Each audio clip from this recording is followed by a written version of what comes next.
Hello, everybody. Welcome to another edition of Marion County Espresso TV. I'm your host, Steve Woodhouse, and joining me today is Pella School's Curriculum Director, Lowell Ernst. Welcome, Lowell. Oh, thank you. So, Lowell, the school board just passed the new career and academic plan. Did I call that correctly? It's a district career and academic plan called DCAP, yes. And you were telling me before we went on air that this dates back to 2020, and can you kind of give me some of the history and what the point of it is? Yeah, the point of this has always been to help a student understand what their skills and abilities are, what careers are that relate to those skills and abilities, so that by the time they graduate, they've got a plan that helps them pursue that. I think that's really important for them to be able to understand that, yes, you can do anything you want to, but eventually you have to make a decision, and it's just helping them get there. And how do you ever measure like their talents, what they might have skills for, what might suit them well as a career?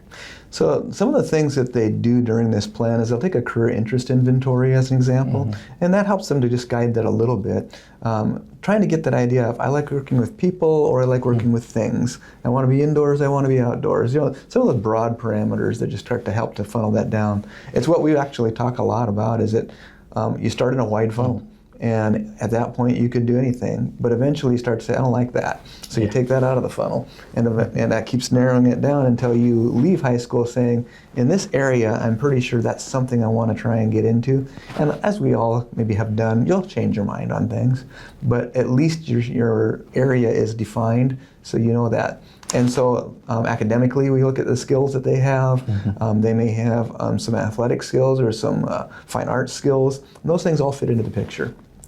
And you start as far back as fifth grade, and obviously, not many fifth graders know what they're going to be when they grow up. So how do you kind of funnel that down?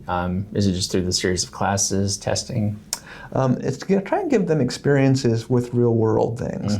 And so we'll take them to some of our local industries so they can see that. We try and bring those industries to us. But in addition to that, making a real effort that actually in the curriculum, you tie the things you're doing to people who actually do those things.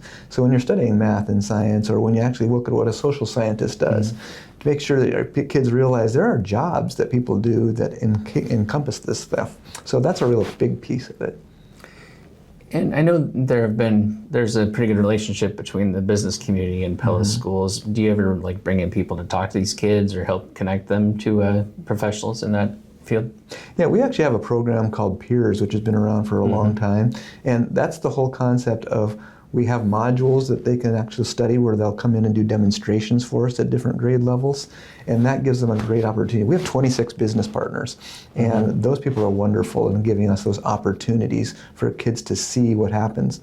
The other thing that's really beneficial in Pella is we have a lot of different occupations that are represented, fairly unique for a town of 10,000 people, but that gives kids a chance to see those things.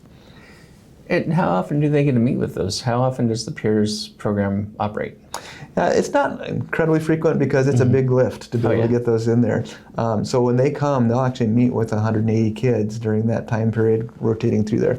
So, a couple times a year, starting clear back in kindergarten, though. And so they've been having these experiences for a long time and trying to mix that up so they get to see different experiences, different careers, and opportunities for them. I imagine teachers, some of these business people probably watch the students grow up and just kind of are getting kind of attached to the kids, right? As far as I'd love to see that kid succeed, right? Yeah, absolutely. The other thing that happens for the teachers too is there are externships and opportunities for teachers to actually go out and get paid opportunities in the summertime to work with businesses. And not only do they get to experience what the business does, but they make connections. And then during the year, they can use those connections to bring them into the classroom to say, hey, I worked with this person this summer, they're an engineer, here's what they do. And that gives students a first-hand opportunity to see that. And so you said we have to update the plan every year, right? What exactly gets updated? I mean, what changes about it? The plans are pretty extensive. There's a lot of state reporting on this one. Our thing is 46 pages long. But it really is trying to take a look and see, so you're doing this in the classroom. If it didn't work very well and you want to make that better, then let's change it, and then we'll update the plan to represent that. Giving the opportunity just to see, like this year, one of the updates was that expansion down to the 5th grade level. So that was a whole new piece that needed to be added into there. When you do that, there's the expectation that business and industry are involved in the update also. So there's a lot of different pieces involved to it. And so to what extent were business and industry involved in the updates this year? So part of that happens through our Work Smart program. So with Terry Voss as our coordinator for that, every lane of that, she's meeting with those people every other month. So we have individual advisory groups in each of those, and then a board that oversees that whole thing, which meets quarterly. And so there's a pretty frequent interaction with those to make that happen. So how many years have we had the Work Smart? I'm familiar with the Work Smart program. I don't know if the audience is, but yeah, how many years have you been involved with that? So we just had a presentation on that at the PACE meeting here recently, and I think we can track that back. I'm trying to make sure I do it to 2017. And in that time frame, we've developed 9 different lanes of employment opportunities for students. The newest ones this summer being a business internship and the opportunity to earn your EMT certification.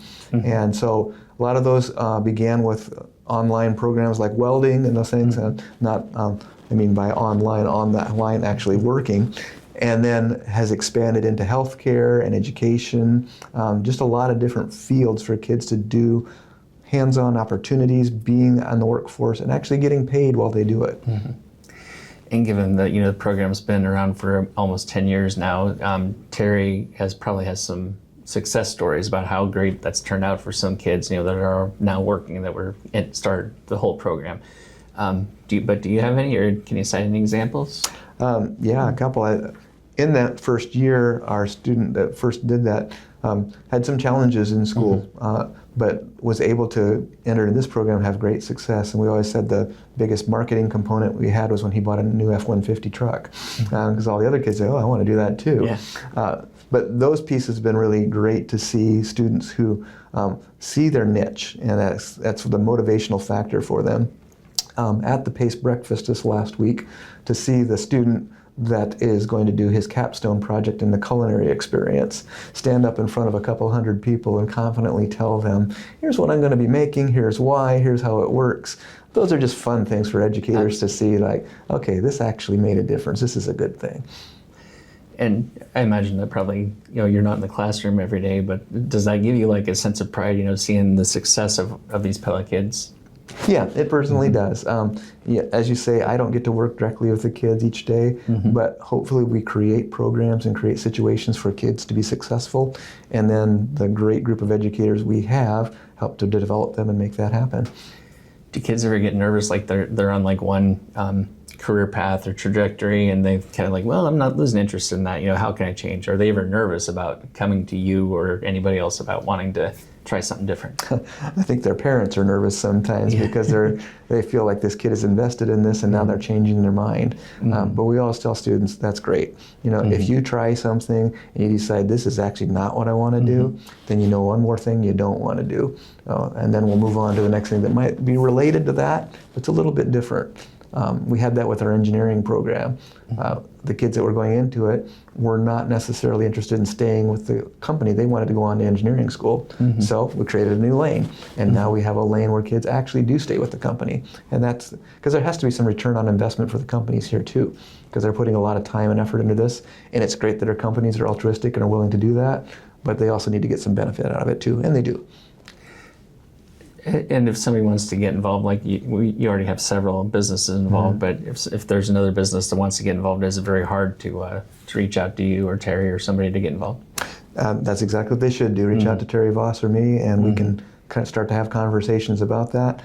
Sometimes there are apprenticeships, which are actually sanctioned by the Department of Labor. Sometimes they're just internships, which is just a certificate we'll give them when they get done that they've actually completed it. And then there are different lanes of certifications like a CNA or an EMT, and some of those things are awarded by other people. So there's lots of different ways to do it. And I think we've covered things pretty well, but is there anything more about the career and academic plan that we should share? I think the biggest piece for parents to understand and for students to understand is we're not trying to tell a fifth grader that you need to pick your career right now. Right. We're trying to just help them get to that point. And when we start to say your 4-year plan is what we used to call it, people would even say it's ridiculous for an 8th grader. And it is. It's still just having experiences that help you to understand what best fits you. And our goal is by the time you leave high school, 100% of the kids have a plan. Regardless of what it is, they have a plan. And that's always a good goal to have. Absolutely. Especially. Well, thank you, Lowell. Thanks thank for your you. time. Thank you all for joining us. Thank you.